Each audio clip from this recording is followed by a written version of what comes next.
Las Vegas, we have a Dromai for you on Andrew Rudin, one of the premier illusionist players in the world, member of Team Experience, like I've been talking about, a member of my local game store. He is a master of Dromai, top 5 lifetime XP type of player versus Levi Rauch, the undisputed master of Azalea. This is going to be a barn burner of a match. Also undefeated Azalea player out here 3-0 at the National Championships in a field where people were really disrespecting Azalea. A lot of people were saying, look, Warmong's Diplomacy is a card. Azalea can't play into this at all. How can you bring this deck? And Levi is out here showing us he is 3-0 right now with his deck. So, I mean, I personally couldn't be more excited by this. Andrew is a good friend of mine.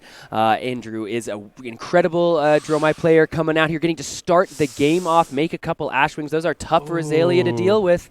We're going to make a couple Ashwings here, maybe just the one to start off. Okay. Yeah, we're going to keep an Ash left over, but here's the thing. Those Ashwings, they act like Kodachis in a game that where your opponent is really trying to go tall and not wide. Those Bolton shots, if we have Ravenous Rabbles or E-Strikes for the Azalea player here, those are going to come at a premium to clear dragons.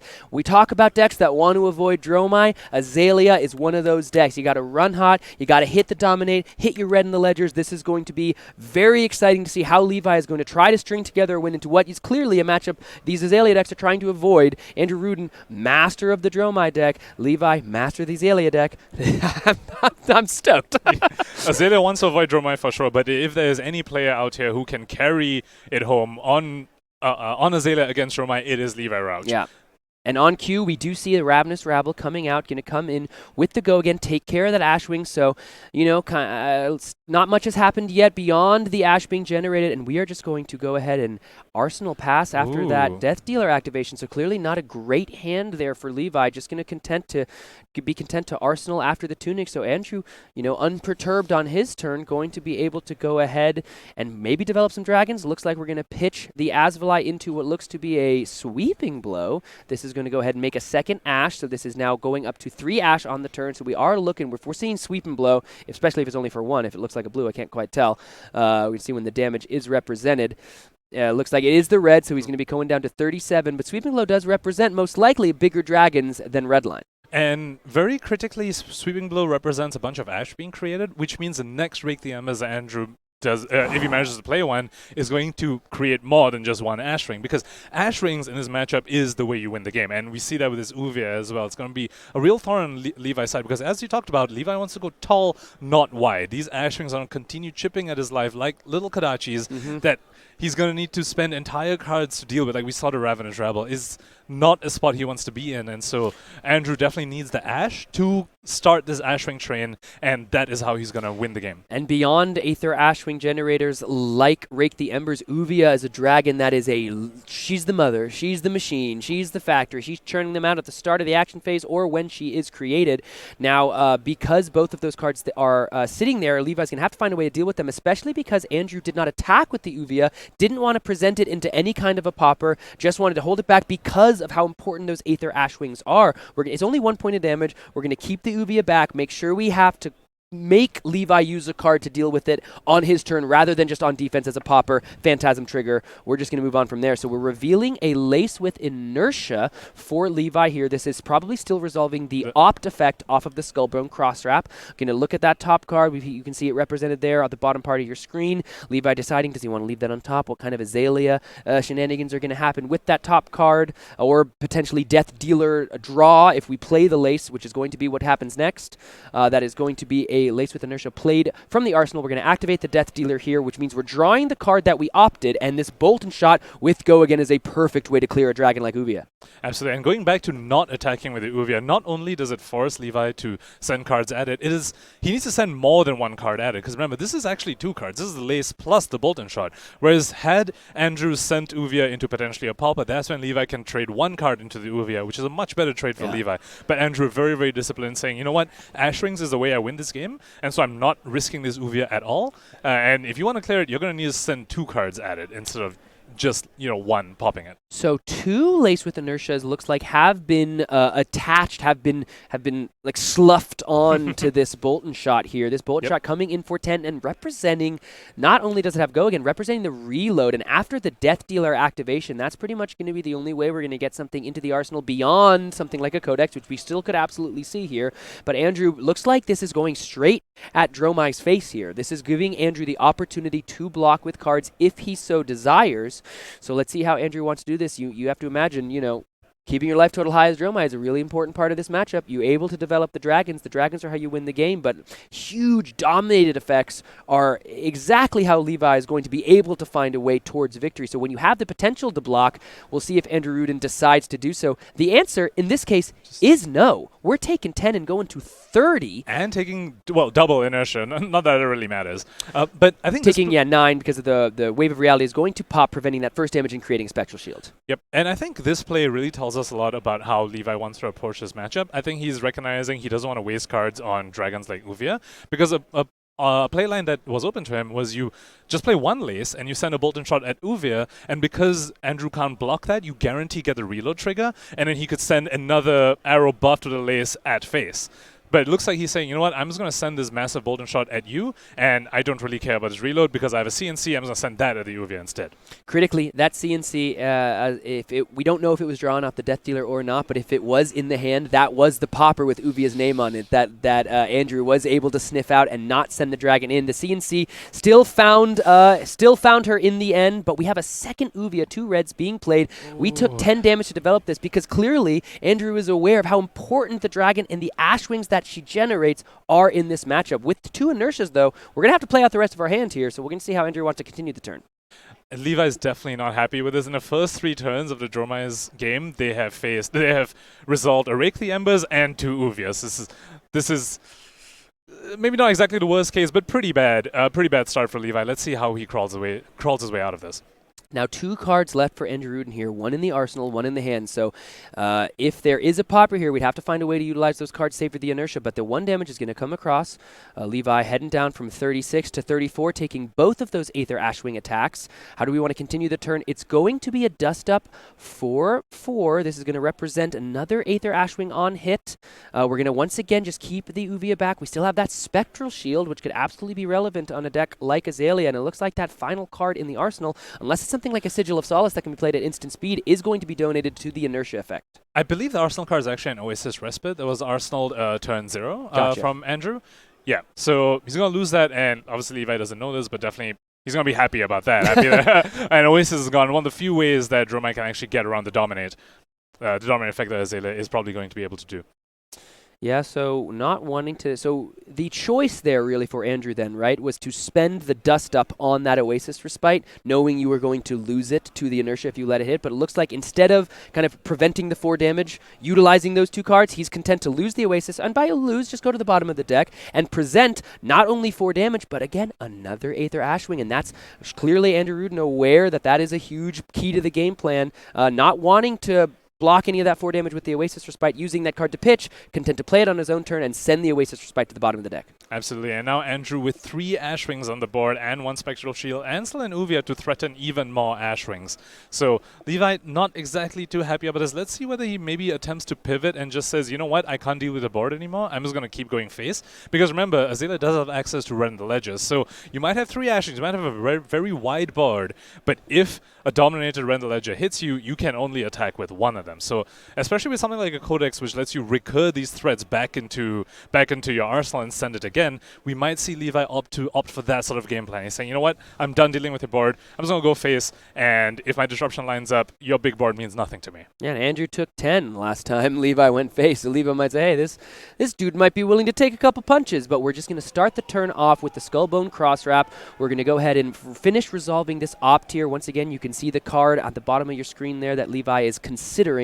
We've got the Codex in the arsenal. We don't know what kind of pumps and other cards reside in Levi's hand. because that Codex, a really powerful card, but something that if you lead your turn with, might be challenging to get the full value if you have to discard a card. So you have to imagine that he's going to have to think about when does he want to deploy the Codex. It's going to depend a lot on that top card if we're going to activate Azalea, but we're just playing the Codex out here right now.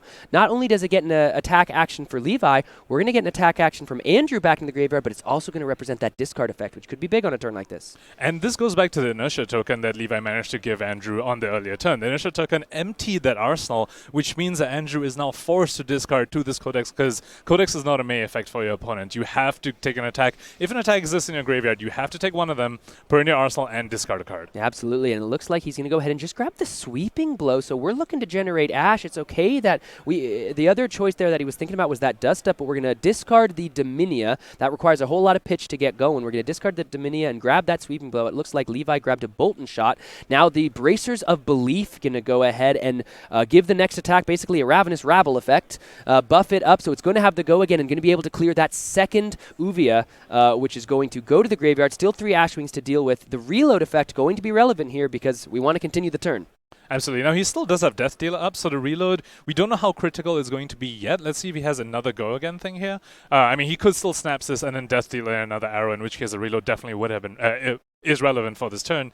Let's see if he opts to do that over here. Yeah, we do also have the Ponder, if we're Levi, from the Codex of Frailty. So you have to imagine these cards, you want to use all your cards if you have a Ponder. So the Snapdragon Scaler is going to be committed. The Spectral Shield eating 1 of that damage, so Andrew Rudin only taking 3 after the Spectral Shield. +1 from Searing Shot, the on-hit. There you go. So 3 + 1, going to be 4. Instead of the 5, that would represent just an unblocked Searing Shot. So going down to 27 will be Andrew. Those Snapdragon Scalers giving the go again. We've got the Tunic, potentially, for that Death Dealer. We're going to see how does Levi and Azalea here want to continue the turn.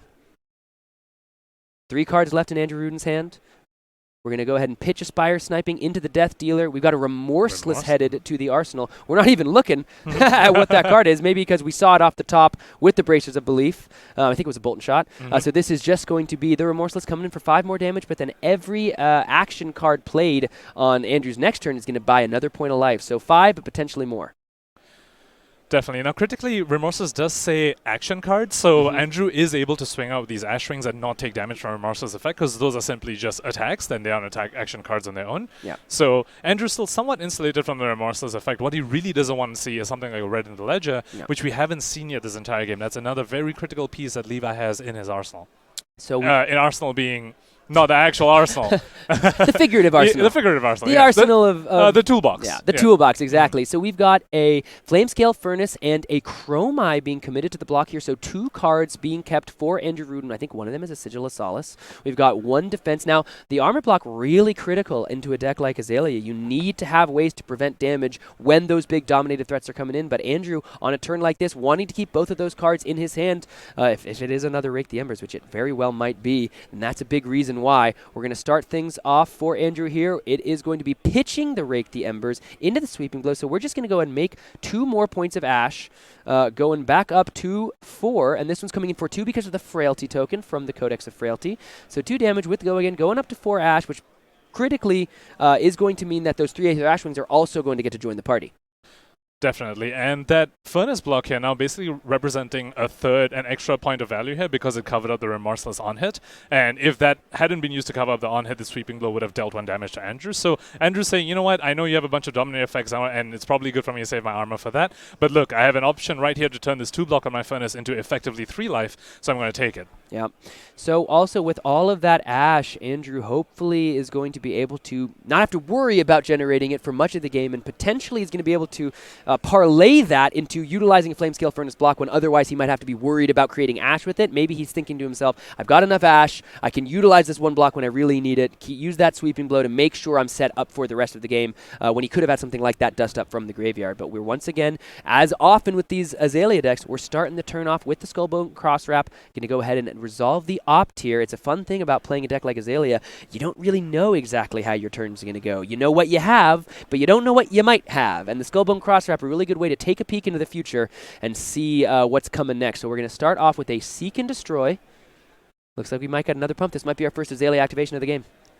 Definitely. And just going back to what you're talking about the the pumps over here. The bolt-in shot now is going to get buffed up and it's going to get go again, and it's going to get the reload effect if it hits. And this is very, very critical. And the equipment pieces on Levi, he no longer has access to the Snapdragon scalers. You kind of get one out as Azalea with the Snapdragon scaler. Sometimes you get arrows that obviously don't naturally have go again, and you don't have bolt-in shots to give them go again. You get one out, so we're going to see whether he can get enough, go wide enough in the future of this game without the Snapdragons. Levi Rauch sitting at 25, Andrew Rudin's 27. Both players sitting at above half-life totals so far, though Andrew staring down an attack 4-5 on the Dromai side. We've got a Read the Glide Path and a Seek and Destroy attached to the Bolt and Shot here. So beyond the reload on hit, that Seek and Destroy effect going to once again threaten the arsenal, discarding all cards at the end of turn and destroying that arsenal. And after the no blocks, we've got a Rain Razors. So this is going to pump it up to a total of 7. So Andrew, once again, content to take a lick to the face, going down from 27 to, what'll that be, 15? Yeah. So this is incredibly risky from Andrew. And let's see whether Levi is actually going to opt to use the reload, or is he going to use Tunic to Death Deal in something? Looks like he just chose Arsenal in the end. So, oh no, he's activating Azalea. So he did use the reload into a Codex of Frailty with the Tunic up, which means he can actually find a 1-cost arrow and send this over. Now, critically, the Seek and Destroy hasn't triggered yet. This isn't like earlier where the Seek and Destroy earlier triggered on the previous turn to empty Andrew's arsenal. So Andrew does have the arsenal, so he doesn't need to discard to the Codex's effect. But this is still a very, very strong go-wide turn from Levi. Yeah, I mean, here's 7 damage, and once again, that Remorseless is going to represent more damage if you play any action cards. So it's 7, could be more. Now, Levi hasn't been able to find a red in the ledger with anything. Knock the Death Whistle, naturally finding it, so we can't recur that with the Codex, which is probably what you'd want to throw here, but we're going to buy 2 Mira Guys and the Crown of Providence to cover up the 7. So Andrew, sticking at 15, 3 cards in hand. We've got a Seek and Destroy on our effective for the Dromai player here, so we're not going to be able to keep much after this turn. Let's see, this is going to be a Asvalai coming in, developing another dragon. This is arcane damage. This is physical damage. I think we've got a Sigil of Solace in the arsenal and maybe in hand, so that might have contributed to the no blocks. But first, we're going to come in 1 arcane, 2 physical. Asvalai coming in, 3 more Ashwings. Levi may be content to just take 6 here, go to 19. Andrew going to go ahead and looks like, yeah, we're going to play both of these sigils that were in our hand, go back up to 21. So that Seek and Destroy not going to be relevant. We get to play both of those cards, and now all of a sudden we've got 4 dragons and a life advantage. Absolutely. Levi definitely not happy to see that. He's happy to see the no block, but he's not happy to see Dromai basically just gain life back up to higher than Levi at this point. And I do want to shout out Levi's incredible value turn on the previous turn. He went 12 damage on the Bolt and Shot into 7 on Remorseless and still ended with an Arsenal. So that was a 4-card 19 threatening the Seek and Destroy on hit as well, on top of that. Yeah. So now revealing a Ravenous Rabble off the Skullbone Crosswrap that not only is going to have the Opt effect here, but now we have another source of go again. That's a way to clear the Asvalai. That's a way to move forward with the turn, continue after that with the Death Dealer. We're going to bottom up the Skullbone Crosswrap, so didn't like what we found if we're the Azalea player, representing the Ravenous Rabble 4-4, revealing the Lace with Bloodrot. This is going to be attacking. Looks like potentially Looks the like face. Yes. Yeah, so we're going to block with an Invoke Themai here. 1 damage going back across to Andrew Rudin. No responses, so Andrew heading down to 20. Levi sitting at 19. Round 4 of the National Championships here in Las Vegas. Another Ravenous Rabble. That's going to clear off the Asvalai. This one coming from hand, once again for 4. Same old Lace with Bloodrot on top. We've got 3 cards left to work with in Levi's hand, 3 cards left in Andrew's hand as well. This is going to be a big turn. What is Levi able to string together, and what is Andrew able to keep? And I love that sequencing that Levi did there with the opting. So typically, if you know you're going to play Rabble on that turn and you opt and you see any non-red on top, you want to send that to the bottom. But the first Rabble went to face in case the top card is a blue because he opted the first one to the bottom. And then now he knows it's a red. Now the second Rabble can kill the Asvalai because you know for a fact it's going to kill it. Whereas the first one, if you send it to Asvalai, you're kind of rolling the dice because, you know, you opted the card to the bottom. Absolutely. Andrew going to donate all 3 cards to that red in the ledger block because not only is the Red and the Ledger effect online, the Lace with Blood Rot would have represented 2 more damage off of the Blood Rot token. So there's no cards here, and there is a Battering Bolt, which is going to clear one of the Ashwings. Now listen, you're not happy to see an Ashwing go, but that was the end of the turn anyway. So it's not as backbreaking as if you had an army of dragons ready to go, but that's an ability to clear an Ashwing off the board for later with your 1-card block. Andrew once again just has to drop to 4. No Arsenal. He's been off of that because of these inertias, because of these Seek and Destroys. Azalea going to go ahead and be activated here after the Skullbone Crosswrap. We're finding a Bolton shot off the top. This is going to have Dominate. Looks as though we... Now, here's the thing. Here's the thing, Andrew. I believe that's a yellow Bolton shot. So it's a 3 damage Bolton shot with Dominate going to face. Yeah. Currently, no go again. Yes, but because of the Dominate here, there is no ability to just put 2 cards in front of it, because this is Rain Razors from a mile away, right? Yeah. But the question is here, do you want to commit a block? You have the option of putting that Flamescale Furnace in front of it, making Levi go for the Rain Razors, and then committing the Sink Below. Well, yes, Furnace plus Sink Below will definitely cover the reload, but Levi still has Death Dealer up, yes, so true. he is somewhat insulated from that. He really just needs to go again, and then he can activate the bow and still send another arrow. It's when with Death Dealer up, the reload effect may not even ever matter, because you do want to get the draw effect from Death Dealer. Yeah. So if you reload and that's your arrow, you would have been better off just pitching to Death Dealer so you actually draw an extra card, and maybe that's a pump. And looks like we are going to see exactly that play. We're going to see a Flamescale Furnace head on out. This is going to be a Rain Razors in response, going up 2-5. There's going to be no reload on this turn, or on this Bolton shot, though, because the Sink Below is going to go ahead and come out. We are going to sink a card for the Dromai player here. Grab another one. We have an Oasis Respite in hand. Ooh. We have another Sink Below. And it looks like a sweeping blow chilling in the hand there for Andrew. So now how does Levi want to continue the turn? We don't have the Tunic up. So if we want a Death Dealer, it's going to take another card from our hand to do so.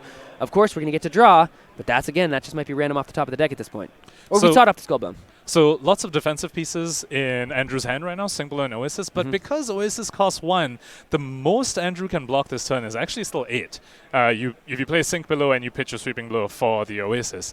The other option is you Sink Below and Sweeping Blow, use them as blocking cards, and you block 7. So even though he has 2 defensive pieces in hand, it's a little awkward because of the Oasis, so he may not even actually get full value out of his defensive pieces. Ooh. Now we have to pitch the Red in the Ledger just to load. This is going to be a Drill Shot for 6, but that Drill Shot's effect no longer relevant at all. All of the equipment has been purchased by Levi, donated to the cause from Andrew Rudin. So I think critically here, is Andrew going to be able to develop that Sink Below in his arsenal as a way to get around any potential future dominated effects, given that they're not too much from Levi here? Because all of your equipment is gone if you're Andrew Rudin on Dromai here. You have no further way to block, dominate beyond the Sink Below in the arsenal. So that is, we're just going to take the 6. Andrew going down to 14, develop 2 more Ash, Sweeping Blow coming in for 3, and then representing 2 more Ashwings, and then that Sink Below going to hit the arsenal, which I think is critical for Andrew if we have a big dominate coming up from Levi. And the other thing about his Sweeping Blow play is that with the Furnace gone, it's a little bit more difficult for Andrew to create Ash. Now, he did have 3 going into this turn, but sometimes that may not be enough. 1 Rake the Embers consumes all of that. Yeah. Oh, if you pitch a red Rake the Embers, you still have a couple left over, but Sweeping Blow is one of the few ways to consistently generate Ash after their Furnace is gone. So it's probably another reason why he opted to just eat that 6 damage so he can do Sweeping Blow, and now he's definitely set for Ash for the rest of the game. Now Levi here once again, Skullbone Crosswrap. We have seen so many Bolton shots this game. A huge way he's able to power up multiple arrows on these turns, and they have been really right on time pretty much at every moment, allowing him to continue, not just be stuck on the 1 arrow. We only have 2 Aether Ashwings that we're staring down for the Azalea player here, but we are just going to put 2 pumps on this Bolton shot because once again, we need the go again. So here is 8 damage coming across, 2 laces with the Blood Rot, so you don't want to take this damage. And we've seen time and time again. This is the 3rd time Levi has done something like this, where he leads with a Bolton shot that has go again. It's threatening the reload, but he still has Death Dealer up. So he's saying, this is a threatening arrow. It has 2 Blood Rots on it. But I have Tunic up, I have Death Dealer up, and I have go again guaranteed whether you block this or not. I could Tunic an arrow in and still send something even more threatening after this, and you have no idea what I'm going to send after this. This is just absolutely amazing play from Levi here. Andrew Rudin looking like he might be getting ready to put 3 cards in front of it. He's got a bunch of dragons in those hands, a bunch of invocations, should I say, in those hands that have 3 block apiece. No dominate here on the Bolton shot, but 2 blood rot tokens represented. That's going to buy 9 block because 2 blood rot's a little too much for my blood. We are going to finish that up with the Enlightened Strike. The mode going to be, looks like 5, draw a card for the rest of our game plan here. Going to buy the last card out of the hand. Andrew taking 2 damage off of the E-Strike, so just 1 Ashwing represented on the turn for Andrew here. Levi arsenaling up after that E-Strike, getting ready to power up another turn off the back of a Skullbone Cross Wrap. Andrew here looking for a moment, let Levi kind of stumbles, but these Bolton shots have been really putting in lots and lots of work. So at this point, that Arsenal card is a random card off the draw of the E-Strike, so it may not have been something Levi is happy to set up. At the same time, I definitely very much agree with the E-Strike draw card over here, because it's not about whether you're going to use that arsenal, but it very critically unlocks the Skullbone Cross Wrap, which Azalea definitely needs to use, and also unlocks Azalea's hero ability, because you need a card in your arsenal to be able to activate Azalea. Absolutely. Now, Levi, we have found one of those red in the ledgers, but I think we actually maybe pitched it. There was another one played. This is going to be a Lace with Frailty loading a Sleep Dart off the Death Dealer. That's a massive card in the matchup. Going to go ahead and really threaten Dromai's ability to do much of anything on the turn. But we're getting a Knock the Death Whistle after 2 pumps, the Premeditate and the Lace with Frailty to a Knock the Death Whistle, which means we're going to have a big old dominated arrow of Levi's choosing on the turn. This is what Levi's been waiting for. This might be tough for Andrew to cover up enough of, and I don't think he's going to be able to. Definitely, and this is why pitching red in the ledgers after you've already played the first one is actually really, really good, because you can find it with Knock the Death Whistle, and you have one in your graveyard that you have played, you can find that with Codex. So Azalea does need to play a little bit of this dance of making sure there is a red ledger in the graveyard for Codex value, but also making sure there's maybe 1 or 2 left in the deck for Knock the Death Whistle value, which is exactly what you're seeing here. This red ledger coming in for 11 with an on-hit Ponder. It's 11 dominate, on-hit Ponder, on-hit Frailty, not super relevant to Dromai, but on-hit Rendell Ledger's effect that you can only activate 1 action on the next turn. Yeah, this is just massive. Going to buy a Yenderai block, so probably having to take... no, we're going to go ahead and still use the Sink Below just to preserve life at this point, so we're going to block a total of 7 on the 11, only taking 4, going down to 12. He's looking for a Sand Cover. Sand Cover or another Oasis. I think at this point he doesn't have any defensive pieces in his hand, so he's going to be forced to arsenal a piece that's not a defense reaction, or he's going to be forced to not arsenal, which is not where he wants to be at this point. He really wants to be able to block as much as he can, because not only will he need to arsenal a non-defensive piece, if he wants to swap that out with a defensive piece, he's going to need to play that arsenal at some point. Yeah. So that's red in the ledger. This was the turn that Levi was trying to put together. And by buying all of the armor early on turns that weren't the red in the ledger turns, that allowed for this red in the ledger to be critical here. Only 1 action going to be able to be played. It is going to be the Invoke Yenderai, so we're just going to make a dragon and then park another one in our arsenal here. So Levi has all the tempo, has all the momentum. We're only facing down 2 dragons, 1 or 2 more big dominated attacks, and this could be GG's. And at the end of all that, Levi still, had the Ponder up from the I Premeditate. know, that's crazy. Refresh the arsenal again. He not only did he say, you don't get a turn, you take a bunch of damage, I'm going to get my arsenal back, and this might just happen all over again. And this is exactly the strength we're talking about. That's a Battering Bolt. Not exactly a card you really want to play, but with Azalea's ability, you can just swap it out. He just swaps it out. Gets a new arrow with Dominate. Oh, it looks like it's going to be an E-Strike, which maybe not an arrow with Dominate, but something he can go wide with. Now, yeah, we do see, and there was another Knock the Death Whistle in hand there. So rather than play it and activate Azalea on this turn, we're just going to go ahead and try to find some Go again, which is what this is going to be. This is going to be 5 with Go again. Looks like this is just throwing at Andrew Rudin. Andrew looks like he's just going to go ahead and give 2 cards to this. Mm-hmm. One of those blocking 2, the Passing Mirage. He does look like he has another Oasis in hand. So that, again, a little awkward when you're not a deck that runs something like Tunic. Yeah. Because that is 2 cards for 5. You prevent 4 and you get alive because you are lower, but that's 2 cards for 5, which isn't the best rate when it comes to blocking. Just going to decide to give the Invoke Necria, so 2 damage coming across. Andrew going down to 6. When you're facing a deck that has easy access to Dominate, that's a dangerous life total to be at. We're going to go ahead and pitch into the Death Dealer. We're going to load just a big old red Infecting Shot on top of a Read the Glide Path. So we're going to get to opt. We've already activated Azalea this turn, so no threatening of the Dominate with that ability. But this now makes this Infecting Shot come in for a big ol' 8. big ol' 8. And looking at Andrew's hand, because of the Oasis, I don't think he can actually cover it up. Oasis kind of effectively coming in for 5 value, but remember that one of that value is actually gaining a life. Yeah. You're not actually preventing damage. So if you're only preventing 7, sure, you've gained a life and you've got 5 points of value from the Oasis, but you haven't covered up the on-hit. That 1 damage still leaks through, and that gives you a Blood Rod, which means another further 2 damage is going to leak through. And once again, Levi is still just 1 card remaining to refresh the arsenal. That is a massive swing here for Levi on Azalea. This is a deck that you theoretically have to imagine is hoping to dodge the Dromai matchup, but looking here to take control of round 4 and move into the draft rounds undefeated. He's got to find these final points of damage, though. This isn't dominated, but it is going to get a good amount of damage through. This is only a block for 5. Andrew has to take 3 with a Blood Rod and get a Blood Rod, which is going to threaten to put him down to 1. This is not looking good for Dromai, folks. Definitely not. And we talked about this earlier, how because in the earlier turn he did not find a defensive piece to Arsenal, now to put his Oasis in Arsenal, which is a defensive piece he wants in there, he needs to first play out the Arsenal. So he is kind of forced into a bit of a clunky play pattern here just because of the way things have lined up. So he's playing this Chromite, which is strong. He has 7 damage represented on board, which is half of Levi's life total. He gets to develop his Oasis in Arsenal, but he is going to be at 1 life. We haven't quite updated our life totals here, but he took 3 damage from the infecting shot, and he has a Blood Rod token on him. After that resolves, we know he doesn't have a blue in hand. It's going to go down to 1. Yeah, I mean, this has been a tale of Bolton shots and then timely knocking of the death whistles. Those Bolton shots, though, really powering up this Azalea deck's turns throughout this game. There has not been many turns that Levi has been wanting for go again, which is not what you expect when you're calling an Azalea game, but this has all come together very nicely for him, and it looks as though all of these dragons are going to connect. Levi heading down to 7, so if we get another turn for the Dromai player to just attack willy-nilly with these big ol' draconic illusions, that's going to be massive. We do see a defense reaction. We have an Oasis in the arsenal. How much Dominate are we going to be able to find? We're activating the Skullbone Crosswrap with the Spire Sniping. First, we got to resolve the Spire Sniping, or first we're resolving the Opt?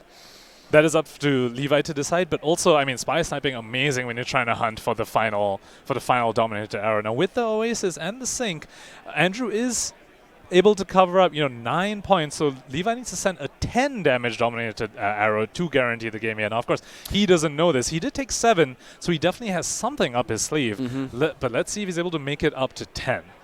Here's another Bolton shot. This one's going to have the Dominate, though, so if we throw the Bolton shot just for the go again, the Dominate is what can really close this game out. Now, the Oasis Respite that we know is chilling in the arsenal also represents a point of life gain. And this is 9. Is that a yellow Bolton shot? It is a yellow Bolton shot. So this is just out of that lethal range, because Oasis and Sync will cover this up exactly. But once again, Levi still has the action point and still has Death Dealer. So we'll see exactly how Andrew has to deal with this. This one only has the Dominate, so we're going to have to take the Oasis Respite out of Arsenal just to stay alive, but the turn's not over, folks. We've got a Death Dealer. We got 2 cards in hand. As long as there's no bricks here, this could be dangerous. And we're once again at a very similar point where if he uses Oasis here, sure, he covers up 9, he uses Oasis and Sync to get 9 points of value, but the 1 point of damage from Bolton Shot still goes through, which means Levi still gets the reload, which can be critical, or maybe he'll just opt to use a Death Dealer. He just has a lot of options out here right now. So now we're going to go ahead. The Sync Blow has sunk a card. We're going to go ahead and pitch into the Oasis Respite, gain a life, and then immediately take another point, as that's only 8 prevention on a 9. The reload going online. We do get another Ash. I think I see a Codex in Levi's hand. Okay, so he's opting to just activate Death Dealer to get this card out of his hand. To get the yellow out of his hand, have 1 float, and he goes into Codex.